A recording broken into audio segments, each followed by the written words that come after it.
So hey guys, আজ আমরা বাগেরহাটের উদ্দেশ্যে রওনা দিলাম। তো সকালবেলা বাড়ি থেকে বের হলাম আমি এবং আমার ক্যামেরাম্যান। যা যা নেওয়া দরকার সবকিছু নিয়েছি। এখন আমরা রওনা দিচ্ছি। সো আপনারা ভিডিওটা দেখতে থাকুন। সো গাইস, অবশেষে রওনা দিলাম বাগেরহাটের উদ্দেশ্যে। তো চলতে চলতে কিছু কথা বলি। অবশ্যই চলতে চলতে চলে আসলাম ফকিরহাট। তো এখানে সুস্বাদু ভাইরাল চা না খাইলে কেমন হয়, তো চলে আসলাম ভাইরাল চা খাইতে। এখান থেকে চা খেয়ে রওনা দিব। দুইটা চা অর্ডার দিলাম, মালাই চা। এখানে চাটা অনেক ফেভারিট, অনেক ভাইরাল, এটা সবাই জানে। বাংলাদেশে বিভিন্ন প্রান্ত থেকে এই ফকিরহাট আসে চা খাইতে। দেখেন কি সুন্দর চা, মালাই চা। তো আপনারা অবশ্যই ভিডিওটা দেখবেন। আজ বাগেরহাটে, ঐতিহাসিক বাগেরহাটের দৃশ্য আপনাদের দেখাবো। সো বাগেরহাট মাজার অ্যান্ড ষাট গম্বুজ মসজিদ, ফকিরহাট থেকে রওনা দিলাম। তো খুব জোরে রওনা দিয়েছি, কারণ বৃষ্টির দিন। তো তো আস্তে আস্তে চলে আসলাম যাত্রাপুর বাজার।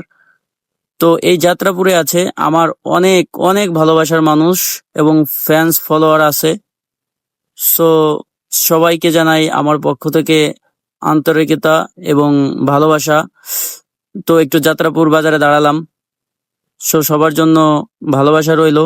সো এখান থেকে রওনা করলাম। তারপরে এই যে দেখেন আমাদের সেই বাগেরহাটের ঐতিহাসিক দরগার গেট, এবং আমি এখনই প্রবেশ করব এখানে। সো আপনারা দেখতে পাচ্ছেন আমি কিন্তু বাগেরহাট মাজারের দিকে যাচ্ছি। সো রাস্তাটা অনেক ভাঙা। আমি বাগেরহাটবাসী অ্যান্ড এই মাজারে যারা আছে তাদের উদ্দেশ্যে বলছি, আপনারা অবশ্যই রাস্তাটা সারার চেষ্টা করবেন, কারণ মানুষের অনেক অসুবিধা হয়। সো ফাইনালি চলে আসলাম। তো এই পাশ দিয়ে ঘুরে যাব আমি, আপনাদের চারিপাশটা ঘুরায় দেখাবো। অবশ্যই আমার ক্যামেরাম্যান আছে পিছনে, ও আপনাদের সব দৃশ্য দেখাবে।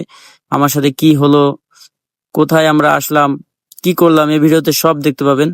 সো চলে আসলাম অবশেষে মাজারে। তো গাড়িটা রাখলাম এখানে।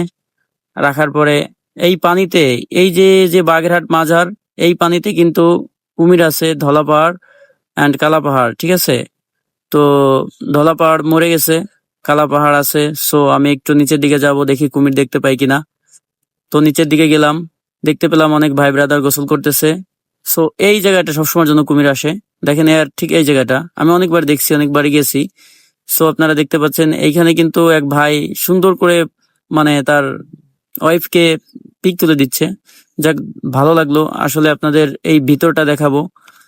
সো আপনারা ভিডিওটা কিন্তু অবশ্যই দেখতে থাকবেন এবং কমেন্টে জানাবেন যে ভিডিওটা কেমন ছিল, দৃশ্যগুলো কেমন ছিল।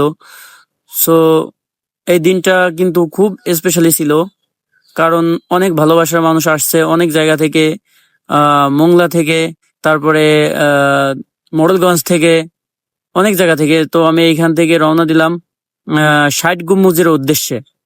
সো আপনারা দেখতে পাচ্ছেন আমি কিন্তু রওনা দিয়ে দিয়েছি অলরেডি ষাট গম্বুজের উদ্দেশ্যে। সো এইখান দিয়ে ভিতর দিয়ে যাবো, ঠিক আছে। এখান দিয়ে ভিতর দিয়ে গেলাম, এই একটু রাস্তা পার হতে বিশ্ব রোড পেলাম। এরপরে আপনারা দেখতে পাচ্ছেন ষাট গম্বুজ মসজিদের একটা দেওয়া ছিল। এখন আপনারা দেখতে পাচ্ছেন ওভারব্রিজ।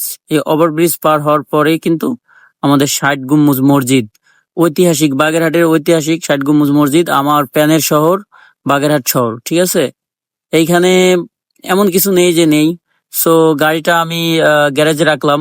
তো গ্যারেজে ঢুকতে না ঢুকতেই আমার কলিজার ভাই ব্রাদাররা এখানে আছে, ওরা অপেক্ষা করতেছে ভাই কখন আসবে। অবশ্যই ফাইনালি চলে আসলাম, সবার সাথে দেখা হবে, অবশ্যই কথা হবে। আপনারা অবশ্যই কিন্তু ভিডিওটা দেখবেন এবং কি কি হয়েছে এই ভিডিওতে সবাই দেখতে পারবেন এবং জানতে পারবেন। ভাই ব্রাদার সবাই অপেক্ষা করতেছে। তো আমি বাইকটা রাখলাম এখানে। এখানে বাইকটা রাখার পর আমি নেমে পড়লাম। সো নামার পরে এখানে অনেক একটু কাদা ছিল। তো দিনটা শুক্রবার ছিল, অনেক ভালো ছিল। এখন চলে গেলাম বাগেরহাট ষাট গম্বুজ মাজারের থেকে ষাট গম্বুজ মসজিদের ভিতরে। তো আমি আপনাদের দেখাবো। এইখানে কিন্তু 60টা গম্বুজ আছে, কেউ কিন্তু কখনো গুইনে মিলাইতে পারি নাই কয়টা গম্বুজ আছে। আপনারা অবশ্যই বাগেরহাটে যারা আছেন, বাগেরহাটের বাইরে যারা আছেন, ভিডিওটা দেখছেন, অবশ্যই ভিডিওটা ভালো লাগলে কমেন্ট করে আমারে জানাবেন। আমি কিন্তু বাগেরহাটের ছেলে, ঠিক আছে। আমার এই বাগেরহাটের জন্ম, বাগেরহাট জেলায় আমার গর্ব। সো লালন ভাইয়ের সাথে দেখা হয়ে গেল, আমার বড় ভাই, ঠিক আছে। সো আপনারা দেখতে পাচ্ছেন এই মাজার। তো আঙ্কেলের সাথে দেখা হয়ে গেল। তো আঙ্কেল অনেক ভালো মনের মানুষ ছিল। দেখেন আপনারা বাগেরহাট এই ৬০ গম্বুজ মসজিদ। সো ভালোবাসার মানুষগুলো কিন্তু আছে এইখানে। সো ধন্যবাদ সবাইকে।